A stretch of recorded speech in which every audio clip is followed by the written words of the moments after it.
Testimonio único de la víctima en delitos de agresión sexual.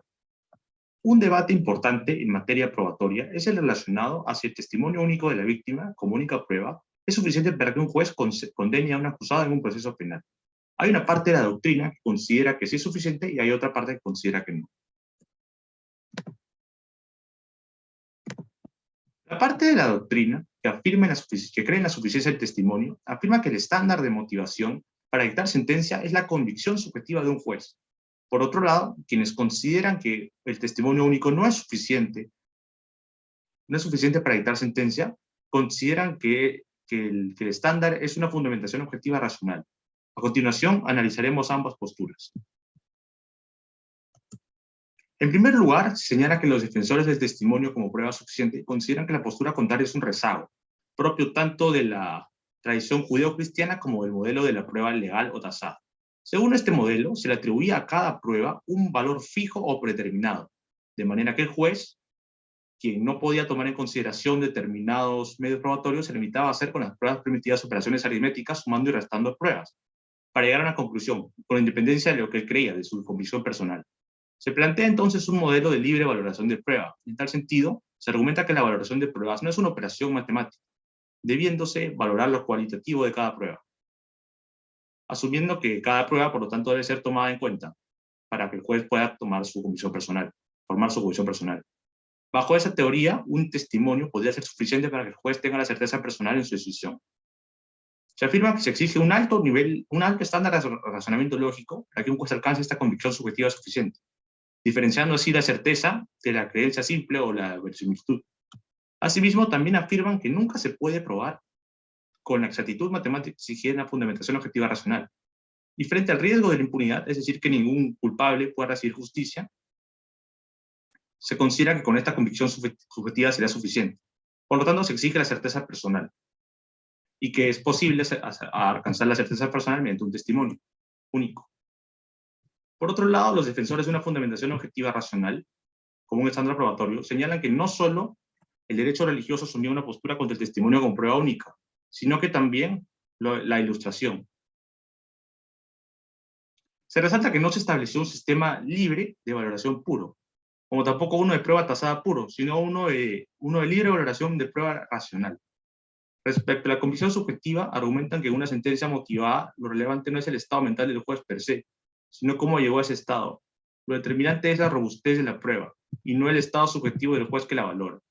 Respecto a la exigencia de un alto estándar de razonamiento para llegar a una creencia personal, se argumenta que la psicología experimental no establece ningún criterio para determinar con un grado de probabilidad suficientemente alto si los dichos de un declarante y sus testimonios son veraces, teniendo el procedimiento SBA, considerado el más avanzado, una tasa de un 30% de falibilidad.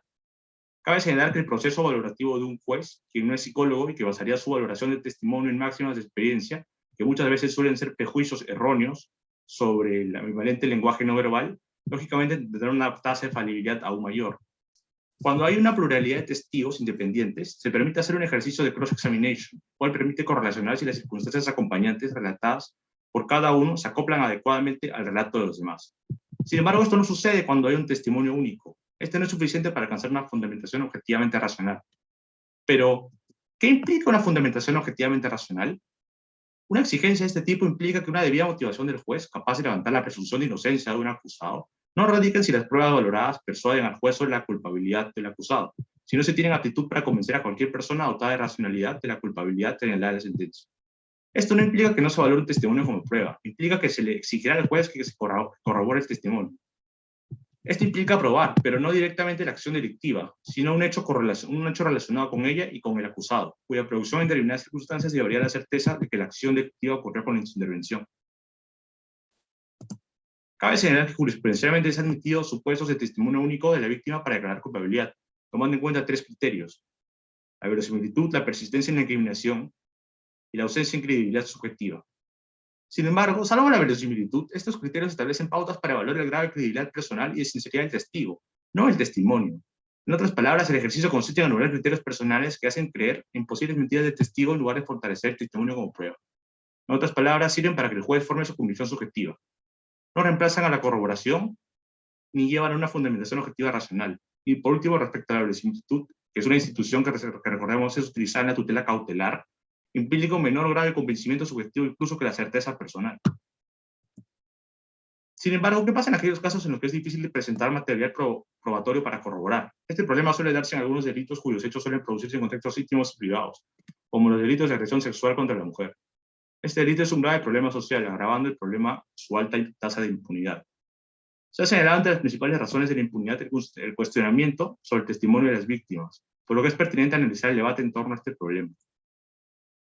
Ballesteros y Blanco realizaron un análisis de sentencias absolutorias para identificar patrones de discriminación sexista en algunos jueces, identificando como uno de los predictores de la impunidad la carga de la prueba. Al respecto, cuestionan que la práctica jurídica exija que la acusación pruebe la culpabilidad del acusado, contraponiendo la presunción de inocencia del denunciado frente a la credibilidad del testimonio del denunciante. Asimismo, argumentan que hay asimetría entre las partes, pues mientras la denunciante debe aclarar juramentando, considerando que el falso testimonio es un delito, el acusado cuenta con el derecho constitucional a la no incriminación, por lo que no está obligado a declarar juramentando, o en contra suyo. Respecto a la simetría entre las partes, se argumenta que el hecho de que los testigos tengan la obligación de decir la verdad no significa que no mientan. Si se asume lo contrario, se estaría cayendo en una falacia normativista. Del mismo modo, si se asume la simetría, la consecuencia sería que se evalúe en todo proceso la parte demandada, ya que su declaración nunca estaría bajo juramento. Sobre la contraposición entre presunción de inocencia contra la credibilidad del testimonio, se resalta que además de ser un derecho fundamental, la presunción de inocencia también es una regla de juicio, un estándar de exigencia.